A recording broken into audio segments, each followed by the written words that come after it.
Good morning to all of you. आप लोगों के सामने ये दूसरा भाग है महत्तम समापवर्तक का। मैंने पिछली बार बताया था लघुत्तम समापवर्तक। लघुत्तम समापवर्तक में पहले मैंने अपवर्त बताया था, फिर समापवर्त बताया था, तब लघुत्तम समापवर्त बताया था। वही चीज़ यहाँ पर है, पहले आप अपवर्तक समझिए, फिर समापवर्तक समझिए, तब महत्तम समापवर्त समझिए। इसका बेसिक कॉन्सेप्ट समझने के लिए हम आपके सामने अपवर्तक, समापवर्तक और महत्तम समापवर्तक की बात कर रहे हैं। तीनों अलग अलग चीज़ें हैं, इनको आप बेसिकली समझेंगे तो ही आप निकालने में पारंगत हो सकते हैं इसको। अब देखिए अपवर्तक क्या होता है। किसी भी संख्या का अपवर्तक उसका जितना फैक्टर बन सकता है वही होता है और उस संख्या से छोटा होता है या उस संख्या के बराबर तक जाएगा। सबसे छोटा एक होता है, एक हर संख्या का अपवर्तक होता है। एक जो है वो हर संख्या का अपवर्तक होता है। और समापवर्तक क्या होता है, जब दो या दो से अधिक संख्याओं का अपवर्तक निकालते हैं, उनको हम लिखते हैं तो उसमें जो कॉमन होते हैं उनको हम कॉमन फैक्टर या समापवर्तक कहते हैं। उन संख्याओं को कॉमन फैक्टर कहते हैं। ठीक है, अब हम देखिए यहाँ पर दो उदाहरण लिए हैं समझने के लिए, एक 18 और एक 54।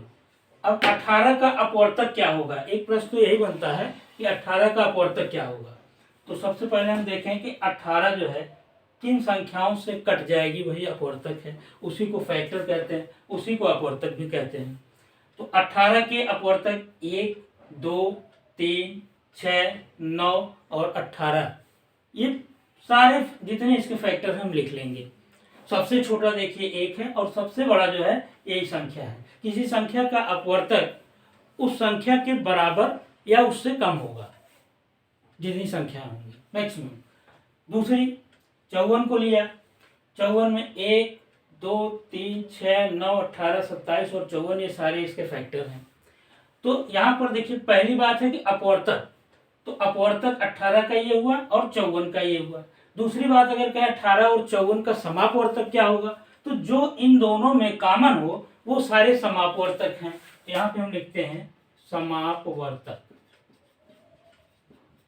क्या क्या होंगे देखिए, कॉमन कौन है, 1, 2, 3, 6 और 9, 18, ये सारे समापवर्तक हैं। तो इसमें हम सारे लिख लेंगे 1, 2, 3, 6, 9 और 18, ये समापवर्तक हैं। 27 और 54 इसमें है और इसमें नहीं है। तो जो दोनों में कॉमन हो उसको समापवर्तक कहते हैं। ये दूसरा कॉन्सेप्ट हुआ। अब इसी से जन्म होता है कि महत्तम समापवर्तक क्या है, हाईएस्ट कॉमन फैक्टर। तो हम इसको लिखते हैं मासा, शॉर्ट में मासा लिखते हैं। मासा मतलब ये हुआ कि इन संख्याओं में जो हाईएस्ट कॉमन फैक्टर, मतलब बात सही होगी, जो सबसे बड़ा कॉमन है ये 18, यही 18 इसका मासा हो जाएगा, यही उत्तर हो जाएगा। ये बेसिक कॉन्सेप्ट है। देखिए कुछ संख्याओं को निकालने के लिए मासा बहुत से नियम हैं, बहुत से सरल, बहुत से तरीके हैं, लेकिन बेसिक कॉन्सेप्ट पहले हमको समझना जरूरी है कहाँ से आया, तो उसको समझे। कुछ बच्चे केवल मासा निकालते हैं, समझते नहीं कि कहाँ से आ रहा है, मासा मीन्स क्या होता है, मासा बात किसकी कर रहा है, ये नहीं समझना था। तो आप यहाँ से ये समझें कि मासा क्या होता है, सभी फैक्टरों में सबसे बड़ा, और वह भी उस संख्या से छोटा होगा, दी गई संख्या से छोटा होगा। लेकिन एक चीज़ और ध्यान दीजिएगा, दो या दो से अधिक संख्याओं का मासा है, ये तो कन्फर्म है कि उन संख्याओं से छोटा होगा उसका मासा, लेकिन उसमें से जो सबसे छोटी संख्या होगी वह भी कभी कभी मासा हो जाती है। तो इन चीज़ों को ध्यान में रखिएगा। अब एक उदाहरण आपके सामने हम दे रहे हैं, जैसे मान लीजिए दूसरा उदाहरण ले लेते हैं।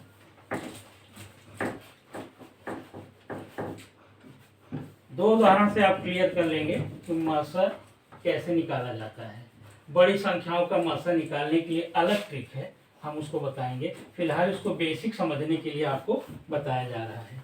जैसे मान लीजिए दूसरी संख्या आपने ले ली है 12 और 18, इनका मासा बताइए। तो सबसे पहले हम इसका अपवर्तक लिखते हैं, 1, 2, 3, 4, 6 और लास्ट में आखिरी संख्या खुद होगी 12। 18 का 1, 2, 3, 6, 9 और फिर 18। अब इनका जो है हमको मसा निकालना है। तो पहले हम देख लें सबसे सब में कॉमन कौन है, सब में कॉमन कौन है ना। अब इसके बाद हम यहाँ लिखते हैं मसा। तो कॉमन में सबसे बड़ी संख्या जो होगी वो हम यहाँ लिख लेंगे 6। ये मसा है, हाईएस्ट कॉमन फैक्टर यही है। तो ये बेसिक कॉन्सेप्ट है समझने के लिए कि पहले हम अपवर्तक लिखते हैं, फिर समापवर्तक फाइंड करते हैं, फिर उसमें देखते हैं कि सबसे बड़ा फैक्टर क्या है। तो ये आपका मसा इस विधि से निकाला जाता है, मतलब ये इसका बेसिक कॉन्सेप्ट है।